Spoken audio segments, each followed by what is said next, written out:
Yo les forceurs, bienvenue à On Air Chili Mazarin. Vous êtes dans l'émission Omar Mathieu. Aujourd'hui, j'ai l'honneur d'accueillir Monsieur Ladji Doucouré. Ladji Doucouré, bonjour. Comment vas-tu? Ça va.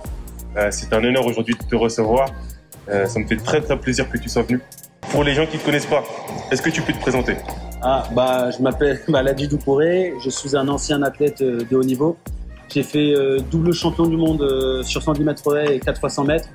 J'ai fait double champion d'Europe sur 60 mètres haies et j'ai participé 3 fois aux Jeux Olympiques. Et aujourd'hui, je suis entraîneur d'athlétisme. D'accord. Donc champion du monde du 110 mètres haies, champion du monde du relais 4 fois 100 mètres, champion d'Europe en salle. Et en plus, tu as fait les Jeux Olympiques d'Athènes. C'est quoi la vie d'un champion? C'est-à-dire, qu'est-ce qui se passe dans ta tête? Les points positifs, les points négatifs?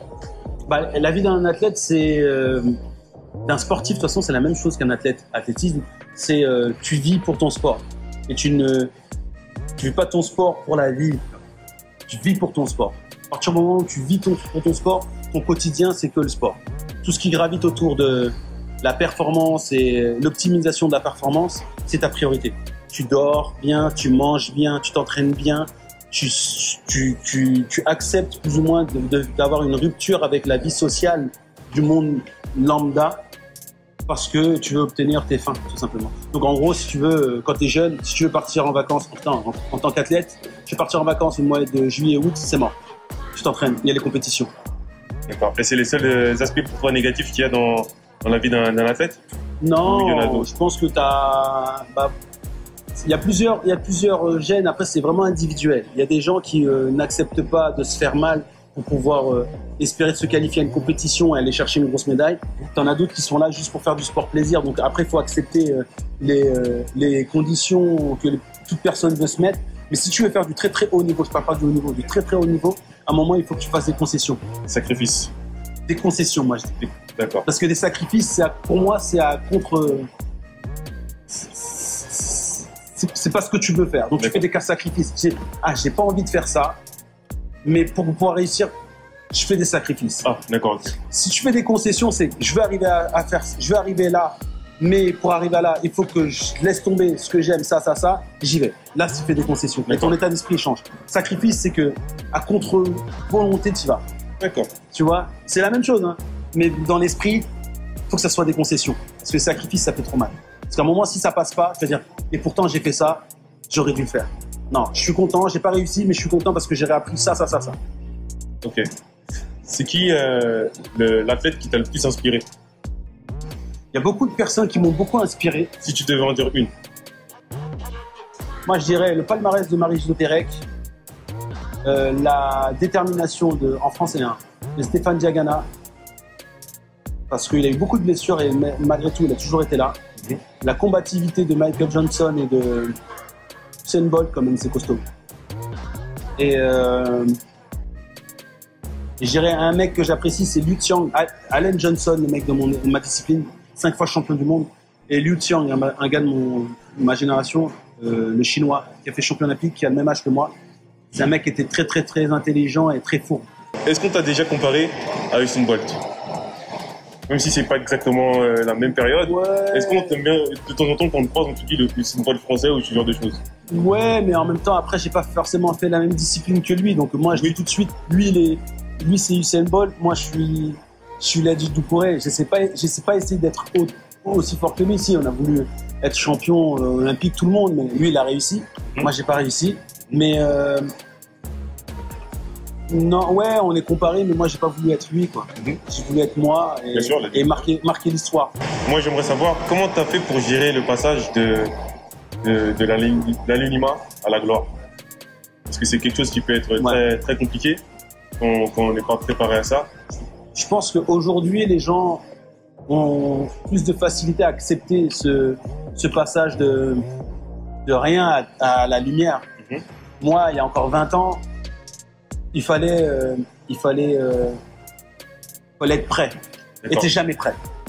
Quand le succès ou la performance arrive, elle arrive. Tu cherches que ça. Tu cherches pas tu cherches pas plus ou moins la lumière, tu cherches à gagner. Quand tu as gagné, bah derrière, tu as du succès, tu as l'image qui grandit, tu as les gens qui viennent vers toi, tu as les forceurs qui viennent, les forceurs. Et du coup, tu n'es pas prêt à ça parce que toi, ce qui t'anime, c'est la performance. Aujourd'hui, les gens, ils savent que s'ils arrivent à faire du buzz sur Internet, par exemple, derrière, il y aura de la retombée et ils vont être prêts à assumer des choses. Et des fois, ils n'assument pas. Hein. Ils sont prêts. À l'époque, moi, je voulais courir vite et gagner. Donc, tu penses que, en fait, en gros, c'est grâce aussi aux réseaux sociaux? Ouais, parce que grâce aux réseaux sociaux, moi, il n'y avait pas ça avant. Il n'y avait pas ça, effectivement. Il n'y avait pas ça. Et du coup, quand les gens commençaient à te reconnaître parce que tu avais vu aux 20h de la télé la veille, là, tu te dis, ah ouais, il y a eu un impact, mais je suis pas prêt pour ça. Moi, je suis formaté à courir vite. D'accord. C'est notre génération. D'accord. Et comment tu as fait pour, du coup, gérer ta vie de champion, ta notoriété et ta vie de famille? Ça, c'était compliqué, je pense. Il y a eu des bonnes choses, mais ça a été compliqué, parce que voilà, moi, ma famille, ils sont, on est sénégalais et maliens, on est très timide, on est très familial, c'est très, voilà, on se montre pas. Et si tu veux, du jour au lendemain, même si on habitait dans un quartier, même si les gens, on est très familial, les gens veulent s'accrocher à cette victoire. Après, c'est pas méchant, mais t'as tout le monde qui s'associe à ce truc-là. T'as même le boulanger qui tout d'un coup accepte que tu peux ramener 10 centimes demain à mes parents, à moi, et parce qu'ils veulent participer à cette victoire, et c'est normal. Mais quand on est assez renfermé entre nous, ça, on a du mal à accepter, tu vois. Et je le voyais, moi, à un moment, j'ai accepté parce que c'était mon job, il fallait que je fasse de l'image pour donner envie aux plus jeunes à faire de l'athlétisme. Mais quand je voyais que, par exemple, mon père, il avait du mal à arriver au tabac ou à la boulangerie parce qu'il savait qu'à un moment, il allait se faire cadenasser par la boulangère en disant « Alors, votre fils, il va bien !» Désolé, la boulangère, mais mon père, ça le fatiguait des fois. Et il demandait pas ça. D'accord. Ce passage, il a été compliqué. Après, on a accepté, il y a eu des nouvelles règles, et puis, au fur et à mesure du temps, on a dit « Ok, d'accord, oui, mes parents disaient « Mon fils, ça va ?» Ok. Championnat du monde en 2005 à Helsinki, si je ne me trompe pas, en août. Est-ce que tu peux nous raconter un peu cette course? Cette course, c'était la course c'est la meilleure course de ma vie. C'est la finalisation d'un ressenti personnel et l'accomplissement d'un travail d'équipe. Si tu veux, ce jour-là, je savais que j'allais gagner. Après, il y a des moments très courts, il y a très peu de moments dans la vie où tu sens que rien peut te stopper. Et cette course-là fait partie de ce moment-là. J'étais là, je savais que le plus gros adversaire que j'avais, c'était moi-même. Et j'allais arriver jusqu'au bout, j'allais gagner. D'accord. J'ai aussi entendu dire, apparemment, tu avais une entorse à l'orteil ce jour-là. Ouais. Tu avais une entorse à l'orteil, tu as participé et tu as gagné. C'était quoi ton état d'esprit? Je sentais que je pouvais gagner, j'avais mal aux pieds. Mais je pouvais pas commencer à dire « Ah, j'ai mal aux pieds », parce que tu sais que tu prépares une défaite quand quelqu'un parle comme ça. J'ai gardé pour moi. J'ai mal aux pieds, je mettais du PQ dans ma chaussure parce que fallait que ça fasse l'amorti. Et à ce moment-là, tu avais consulté le médecin ou pas du tout? Si, j'ai consulté les médecins. Ils savaient tous. D'accord, tout le monde le savait? Tout le monde savait. Et tu as quand même décidé d'y aller? Non, il fallait y aller. Et les médecins, ils t'ont dit quoi? Ils disaient, tu vas avoir mal. Non, c'est pas possible. Mais je pense qu'on est pareil, on n'aime pas quand on nous met des barrières. Quand on te met une limite, tu dis attends. Là, c'est la finale, je me demande, donc moi, je vais pas courir. Non. Ouais, mais c'est dangereux, c'était à 3 ans des Jeux. Non. Je suis champion du monde, j'ai loupé les Jeux l'année dernière. Là, c'est pour moi. Quitte à prendre 6 mois, après, t'es inconscient, mais là, c'était une entorse à l'orteil, donc je suis parti. Par contre, après, derrière, c'était compliqué de courir. Mais c'était un choix. Quand t'es prêt, t'es prêt. Quand t'es prêt, t'es prêt. Même si t'as mal au cou, t'y vas. Tu vas douiller après, mais sur le coup, t'es chaud. Est-ce que pour toi, la France met assez en valeur ses athlètes français? Non. Et là, c'est comme la parole d'un champion du monde, champion olympique. On n'est pas assez. On pourrait plus. Je dis pas qu'ils font rien. Je dis pas que ça a progressé. Je dis qu'ils mettent pas assez. Ils pourraient mettre beaucoup plus. On est à 3 ans des Jeux, là. Tu entends parler des Jeux Olympiques à Paris?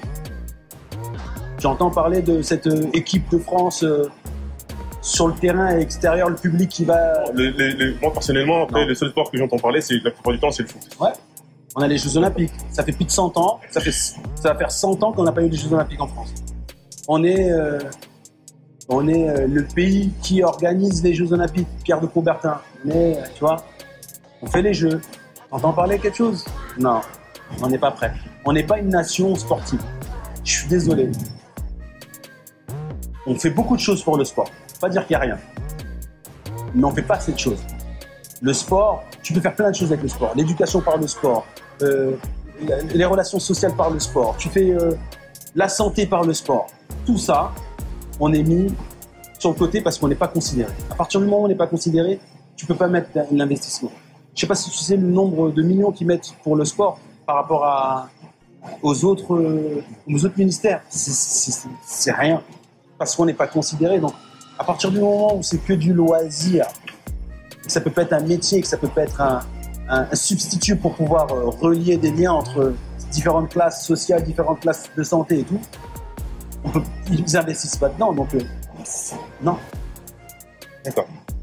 Tu vois, je sais pas, tu vas aller chez les anglophones, il y a quelqu'un qui est malade, le médecin il va lui prescrire du kiné et du sport. Et il va lui faire une ordonnance de médicaments. En France, t'inquiète pas, tu vas avoir une liste là, le soir, tu vois, on est vrai. Pas dire, tiens, les anciens, mais c'est bien que vous perdiez du poids, monsieur. Vous allez à la salle de sport, je vous fais une ordonnance, et puis allez voir un coach et tout. Non, mets de l'argent là et pas là. C'est vrai. C'est mon point de vue. Non, je suis assez d'accord avec toi. Je trouve que le sport en France, il n'est pas assez mis en valeur. Il n'est pas assez. Tout le temps sous-estimé. Et c'est un peu Il y en a un qui gagne, on s'approprie sa victoire. Ça lui vient. Hey, ça gâte chez nous. Oui, Mais pour monter, oui, on a accompagné ou pas? Non. d'accord. Pas souvent. Effectivement. Est-ce que tu peux nous parler du domaine associatif? J'ai vu que récemment, tu t'es investi avec Golden Blocks. Ouais. Est-ce que tu peux nous expliquer un peu c'est quoi le concept, ce que c'est, ce que vous faites? Bon, en fait, c'est plus ou moins essayer de pallier à ce qu'on vient de dire, c'est essayer d'aller chercher des talents dans les quartiers, sensibiliser les gamins au sport, au métier du sport, à tout ce qui gravite autour du sport, la vidéo, la photo, le design, être manager, être sportif, être kiné, être web designer, tout ce qui peut graviter autour du sport, parce que ce qui nous lie souvent dans les quartiers, c'est le sport qui nous rassemble en bas des quartiers, et si on arrive à fédérer ou à centraliser le truc, on sait que derrière tu peux sortir plein de talents dans plein de choses, quoi. Dans plein de choses, dans plein d'univers, et l'éducation par le sport, ça c'est très important. Le gamin ne sera peut-être pas champion, mais si tu l'éduques par le sport en lui donnant des règles, règles Covid, règles, je sais pas, moi, les règles du sport, les règles d'échange avec un partenaire, avec son adversaire et tout, ça lui met des cadres, et puis derrière, il peut aller loin, quoi. Parce qu'il a été éduqué par le sport. Même s'il est derrière, il est trader. Il sait que tous les jours, il faut qu'il soit dedans, parce qu'il ne peut pas lâcher. Et l'état d'esprit d'un sportif, c'est... Si tu devais résumer Golden Blocks, c'est une structure associative qui permet de développer des talents tout autour du sport, dans le sport. Notamment sur l'athlé d'abord, parce que c'est le sport, phare. Mais derrière, on les sensibilise à d'autres sports, que ce soit le double dutch, le BMX, la danse, qui est breakdance qui est rentré au jeu, ton univers, le street workout. Et voilà, donc c'est de créer ce genre de petites compétitions inter-quartiers, inter-villes, essayer de les rassembler sur Paris pour faire une grande finale de champions de ce genre de sport, tout simplement.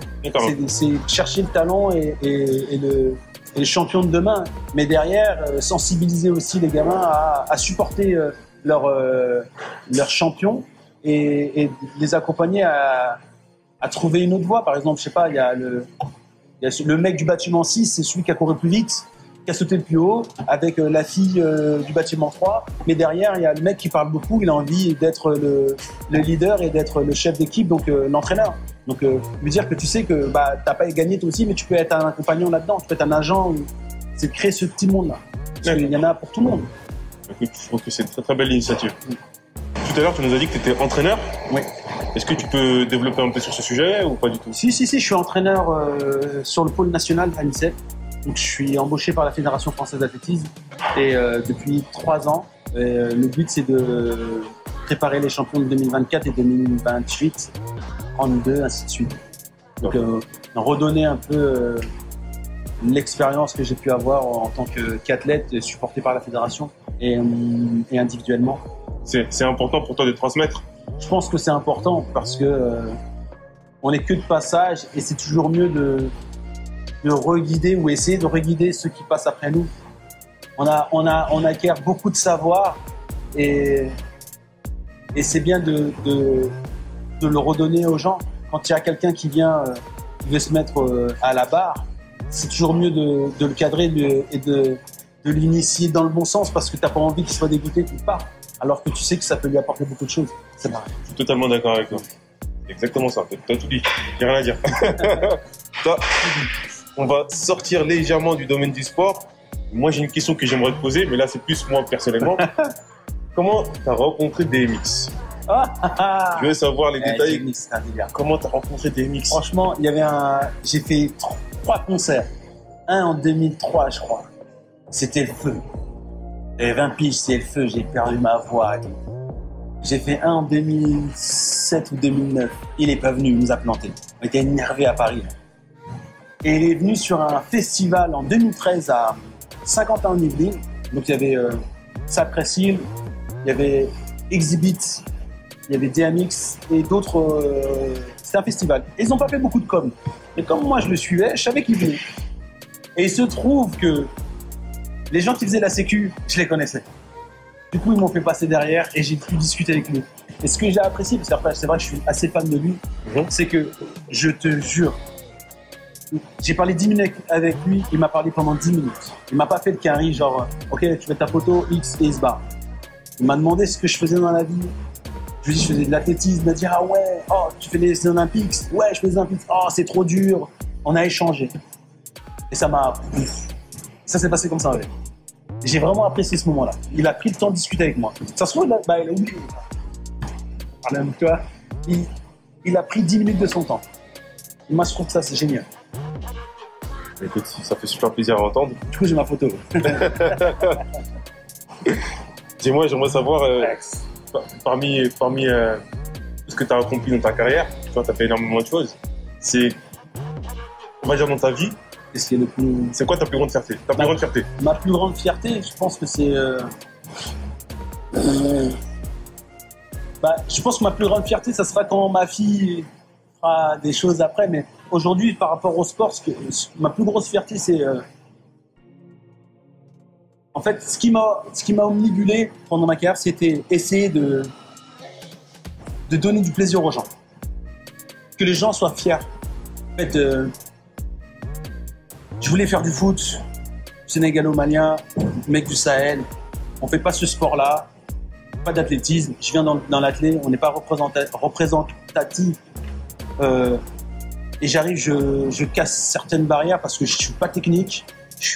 J'étais pas technique, j'étais pas prédisposé à faire ça quand j'ai commencé.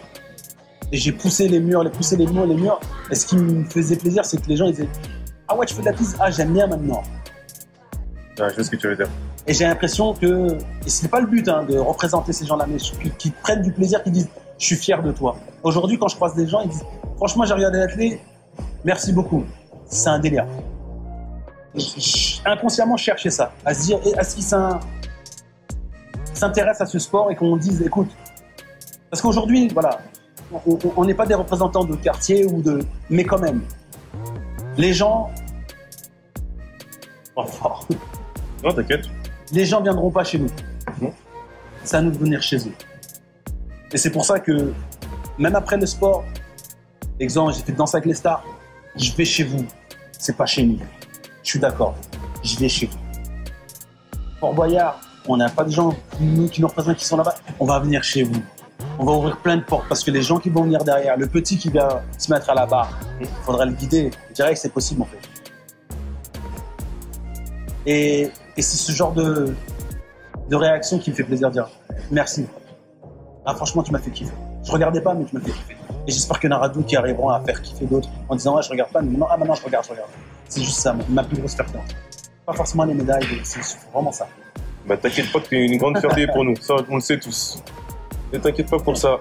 Si je devais te poser une autre question, je dirais quel conseil tu pourrais donner aux générations futures pour, qui veulent se développer dans le sport?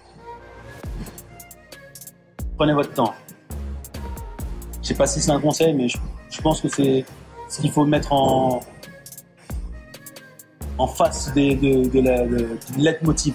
Prenez votre temps. Soyez speed, soyez agressif, soyez déterminé, soyez tout ce que... Prenez votre temps.